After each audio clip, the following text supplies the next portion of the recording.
దివ్య ప్రసాద ధ్యానము 23వ రోజు.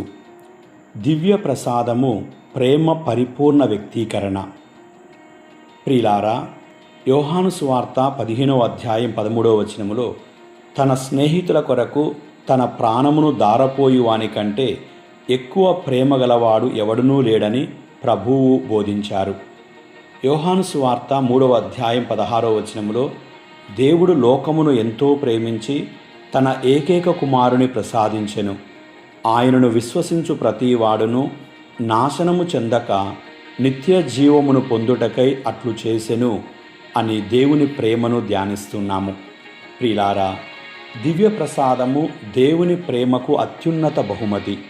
ప్రేమంటే కేవలం మాటలు కాదు, తనను తాను ఇతరుల కోసం అర్పించుకోవడం.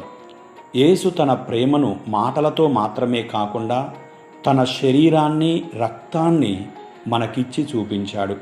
శిలువపై యేసు తన జీవితాన్ని మన రక్షణ కోసం అర్పించాడు. అదే ప్రేమను ఆయన దివ్య ప్రసాదంలో కొనసాగిస్తున్నాడు. ప్రతి దివ్య బలిలో మనం ప్రేమించిన ప్రభువును కలుసుకుంటాము. ఆయన మనలను ఎన్నడూ విడిచిపెట్టకుండా ప్రతిరోజు మన దగ్గరకు వస్తున్నాడు. ప్రియులారా, మనుషుల ప్రేమ కొన్ని మార్లు పరిస్థితులపై ఆధారపడి ఉంటుంది, మారుతుంది కూడా. కానీ యేసు ప్రేమ నిత్యమైనది. మన బలహీనతలు, తప్పులు, లోపాలు తెలిసినా ఆయన మనల్ని ప్రేమిస్తాడు. దివ్య ప్రసాదములో ఆయన మనతో ఇలా చెబుతున్నాడు: నేను నిన్ను ప్రేమిస్తున్నాను, నీకోసం నేను నన్నే అర్పించుకున్నాను. దివ్య ప్రసాదాన్ని స్వీకరించిన మనం ప్రేమలో ఎదగాలి. నిజమైన దివ్య ప్రసాద జీవితం అంటే ప్రేమించలేని వారిని ప్రేమించడం, క్షమించలేని వారిని క్షమించడం, బాధల్లో ఉన్నవారికి తోడుగా నిలవడం, స్వార్థాన్ని విడిచి సేవ చేయడమే. ప్రియులారా, యేసు ప్రేమ మనలోనికి వచ్చినప్పుడు మన హృదయం కూడా ప్రేమకు మూలంగా మారాలి. మన కుటుంబంలోనూ, మన క్రైస్తవ సంఘంలోనూ, సమాజంలోనూ క్రీస్తు ప్రేమను చూపాలి. ప్రియులారా, దివ్య ప్రసాదము ప్రేమ పరిపూర్ణ వ్యక్తీకరణగా ధ్యానిస్తున్నాము. దివ్య ప్రసాదము యేసు ప్రభు మనపై చూపిన పరిపూర్ణ ప్రేమకు సజీవ సాక్ష్యం. శిలువపై తన ప్రాణాన్ని అర్పించిన యేసు తన త్యాగంతో ఆగిపోకుండా దివ్య ప్రసాదములో తన శరీరాన్ని, తన రక్తాన్ని, తన సమస్త స్వరూపాన్ని మనకు ఆహారంగా అందించాడు. ఇది మీ కొరకు ఇవ్వబడనున్న నా శరీరం అనే మాటలలో యేసు ప్రేమ ఎంత లోతుగా ఉన్నదో మనం భావించవచ్చు. ప్రేమ అంటే కేవలం మాటలో చెప్పడం కాదు, ప్రేమించే వ్యక్తి తనను తాను మరొకరి కోసం అర్పించుకోవడం. అందుకే దివ్య ప్రసాదం నేను నిన్ను ప్రేమిస్తున్నాను అని యేసు ప్రతిరోజు మనతో చెప్పే పవిత్రమైన ప్రేమ భాషగా ఉన్నది. ప్రియులారా, దివ్య ప్రసాదంలో యేసు మన బలహీనతలను తెలిసినా మనలను తిరస్కరించడం లేదు.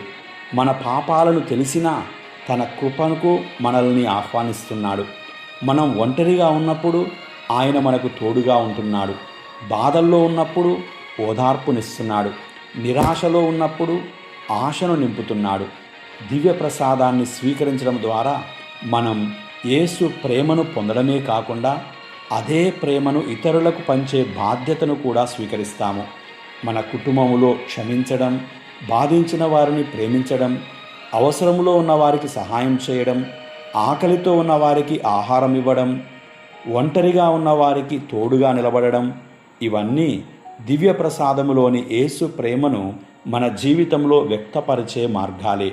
ప్రియులారా, దివ్య ప్రసాదం స్వీకరించిన తర్వాత మన హృదయంలో ఒక ప్రశ్న వినిపించాలి: యేసు నన్ను ఇంతగా ప్రేమించినప్పుడు నేను ఆయనను, నా సోదరి సహోదరులను ఎంతగా ప్రేమిస్తున్నాను?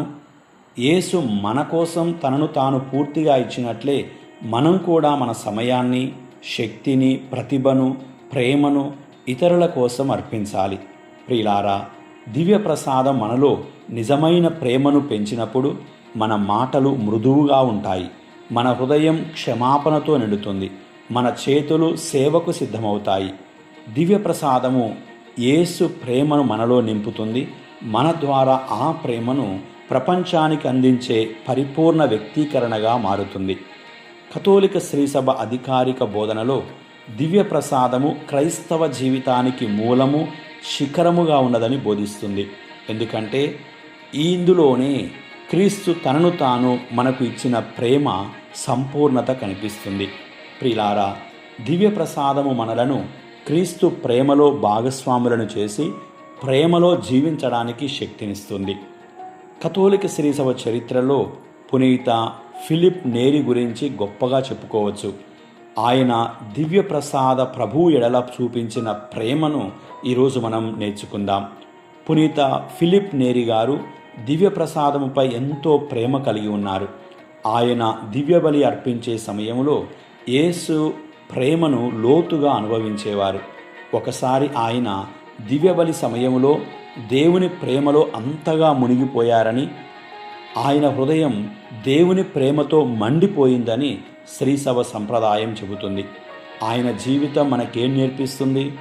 దివ్య ప్రసాదములో యేసు ప్రేమను అనుభవించిన హృదయం ఇతరులను ప్రేమించకుండా ఉండలేదని నేర్పిస్తుంది. మరి మనం దివ్య ప్రసాదం స్వీకరించిన తరువాత ఎలాంటి ప్రేమతో జీవిస్తున్నాం? ధ్యానించుదాం, ప్రార్థించుదాం. ప్రేమ స్వరూపుడైన యేసయ్య, దివ్య ప్రసాదములోని అపారమైన ప్రేమను నాకు తెలియజేయండి. స్వార్థాన్ని విడిచిపెట్టి నీలా ప్రేమించే హృదయాన్ని నాకు ప్రసాదించండి.